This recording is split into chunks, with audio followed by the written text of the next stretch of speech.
like I should be eating pizza for this review, even though there was a surprising lack of pizza presence throughout the show. Not complaining, just realizing. However, I am wearing green. This was an accident, but it fits because it's the Turtles colors. Hello, my little filmer dudes. My name is Montero, and thank you for joining me on my journey to watch every TV show ever created. Not really, but we are gonna get close. Not gonna lie, I honestly marked this one down as just a pleasure watch. I did not plan to review this. However, when I watched this, one, my mindset was, you're just gonna watch to enjoy it, man. And two, I enjoyed it so much that I had to review it. Tales of the Teenage Mutant Ninja Turtles serves as a bridge between the first movie and the second one that is going to come out in 2026.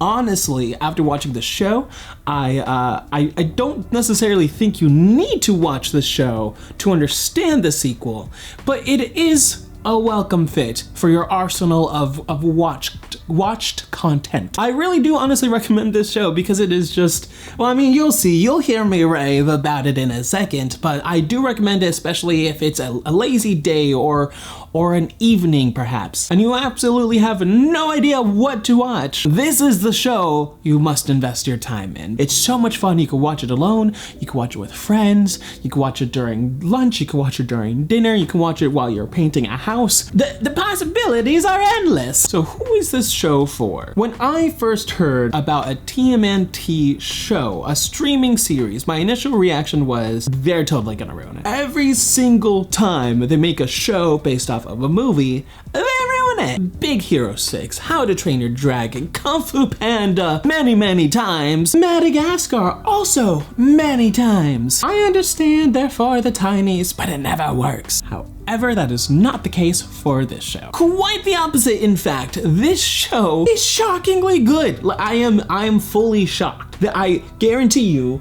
where's my calendar? Actually, I don't want to show you my calendar. I made a whole list of colors and it's coded, and this one was, again, it was marked for pleasure watching, but nay, the duty must be done. And it's not just the art style or the writing, which we will get into, but this is a show that can easily be for the adults or for the kiddos. Quite honestly, I actually have no idea who this show is for. Adults or kids, you decide. Why not both? There are moments in this show where I was like, what? Well, dang. Totally, absolutely for the adults. But then there were other moments where I said, that one's for the kiddos. I can appreciate it. Good job for appealing to everyone. But when it really comes down to it, will OG TMNT fans enjoy this show as much as I did?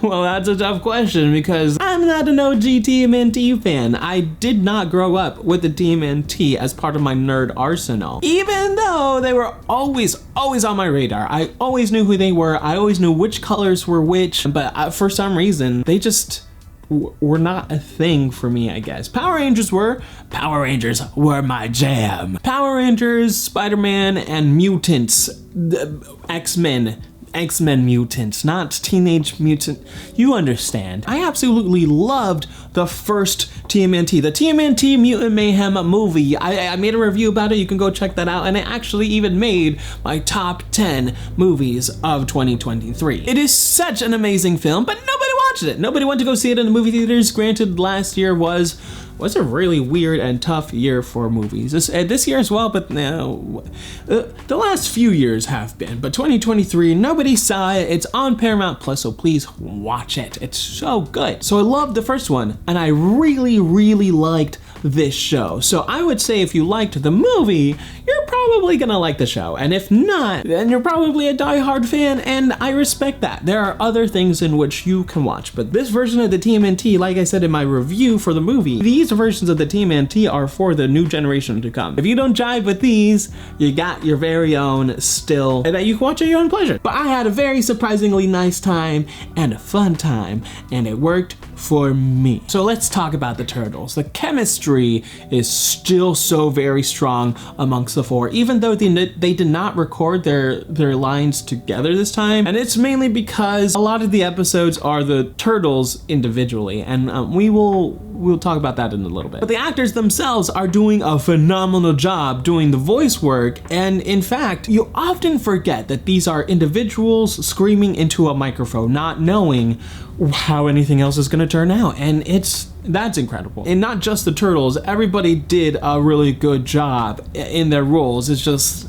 the turtles were the main focus, obviously. Mikey is very much my favorite turtle. He and I would very much be friends in real life. We have the same interests, and the amount of pop culture references and comparisons to real life that he made in his episodes, that's just like me. That is me. The way he thinks and the way he is just so open to adventure and rolls with the flow and is so welcoming to new people joining the party, but he's still able to think critically and put others first, no matter what. I really like that. Mikey is such a strong character, inwardly and out, and I just love him. Oh my gosh, I want to be friends with Mikey. It'd be Mikey and Ivan show. I would go to improv with him so much. Oh, I love that he loves improv. So yeah, clearly his episodes were my favorite. But you know who wasn't my favorite? Stick in the mud, Leonardo. No spoilers, but he somehow got a little bit more annoying in this show. I didn't really like him in the movie. He was fine in the movie. I'm just thankful that he had other supporting characters like April O'Neil, whom Ayo Dabiri did a phenomenal job as well. I think she did a better job in the show than she did in the movie. And there are other characters in his episodes as well, but I can't really go into those because they're kind of spoilers. And this is a spoiler-free zone. I also didn't really jive much with Raph's episodes either. They were just fine. But I realized what the problem was. One of my roommates absolutely loves Raph, and he even said he relates with Raph a lot. And I realized that they're both jocks. They both love the gym. They both have aggression that they love getting out with physical activity and sports and that athleticness and gym bros. What's really going on is that my personality type fits more along the lines of Mikey and Donnie, but where with Leo and Raph, I just don't jive with. If Leo was my brother, we would be fighting a lot, because again, I'd be like, you narc! But Donnie is so cool, dudes. He's a computer nerd, but he knows how to fight. He knows how to conduct himself in the field, and his one-liners and roasts are so funny.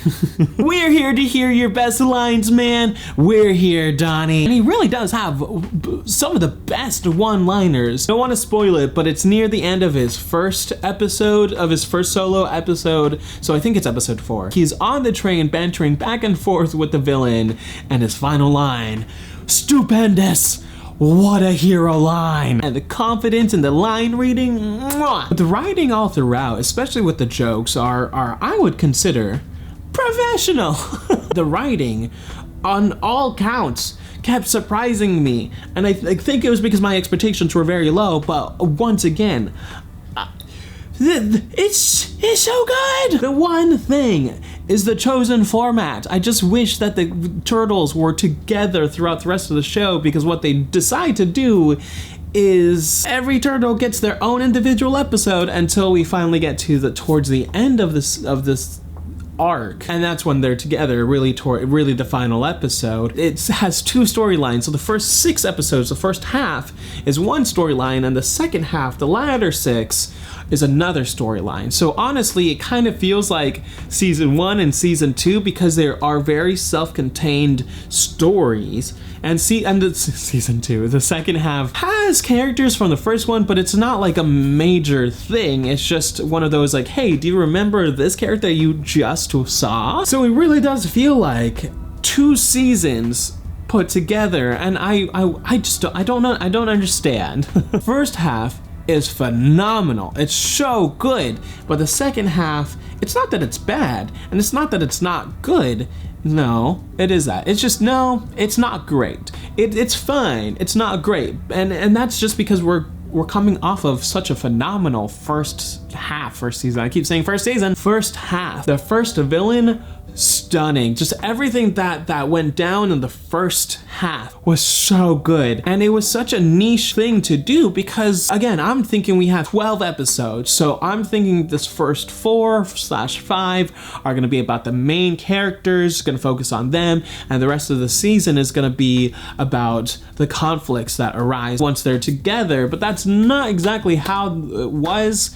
And by not exactly, I mean that's not how it was. First 4 to 5 episodes of each half are individual episodes focusing on either one of the turtles, one of the other main characters, or the villain, and then at the very end, they all come together and face off the villain. And that's fine for the first half, but the second half, I wasn't expecting to see the exact same thing again. So it was a little bit of a struggle to get through the second half, just because the niche was overplayed immediately. So that's just the one thing. That's just the one thing. But either that, it was all really well done. But seriously, no worries about the latter half because this show nails the triple A's. Ivan, what the heck are the triple A's? Oh, well, thank you for asking, my little filmer dudes. The triple A's are art, animation, and action. I wanted to lump these all into one section really quickly because I really do think that these are at their best when they are working in tandem with each other. And individually, they're all amazing. But this show has a ton of action and is obviously all animation. But the art in of itself is truly stunning because you watch this show and it feels like a moving comic book with all the different mediums that it employs, like watercolor to color pencil to just markers and just pencils. A moving comic is a perfect description for it. And honestly, I think that's what kept me hooked throughout the entirety of the show, especially the second half of the show, because the second half has a ton of action. A ton of different types of creative action, and when using the art for that, kind of stood out. It's almost like a really well composed song with chaotic but harmonious syncopation that really shouldn't make sense, but it does. And like I said, the humor absolutely works with me. There are times where the humor was very much towards the kids, but it was still clever nonetheless. There are times where the humor is totally aimed for the little ones to keep them engaged in the story, and that's fine.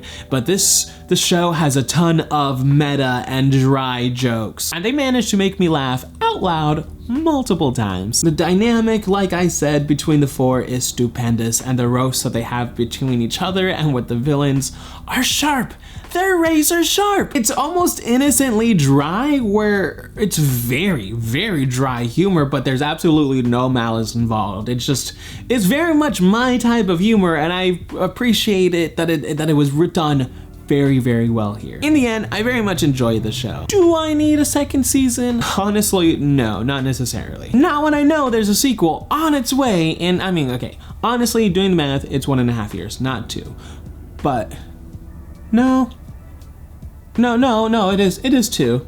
It is 2. 2 years, right? Because we're starting 1 and then 2 years. But I wouldn't really complain at all if we got like one more season before the movie came out. Especially if it's stylized and written this well. This time I decided to rate each episode individually as I finished them because they were so good, and I thought about maybe doing a ranking, and then as the show progressed I thought, I just gotta talk about the show because the show's so good. But putting all the rankings together, they all came out to an average of an 8.8 out of 10, which is totally fitting. This show is definitely a B+. It's very close to an A. There's just a few things that prevented me from giving it a full A, and I think that's just mostly because some of the jokes are for the kids. And then what they did for the second half, the second half really did not do any favors for the overall season, but again, the whole show as a whole, still very good. Though I will warn you, for me personally, that first episode did not grab me. And when I got to the second episode, which was Mikey's, blew me away, and I was just hooked for the rest of the season. Let me know your thoughts down in the comments below. Did you see the season? Did you not see the show? Did you see the movie? Go ahead and watch my review for the movie. Go watch the movie and then the show. You really do have to watch the movie to understand this show. My social media links are in the description below, and I will see you next time. You've just been Montified.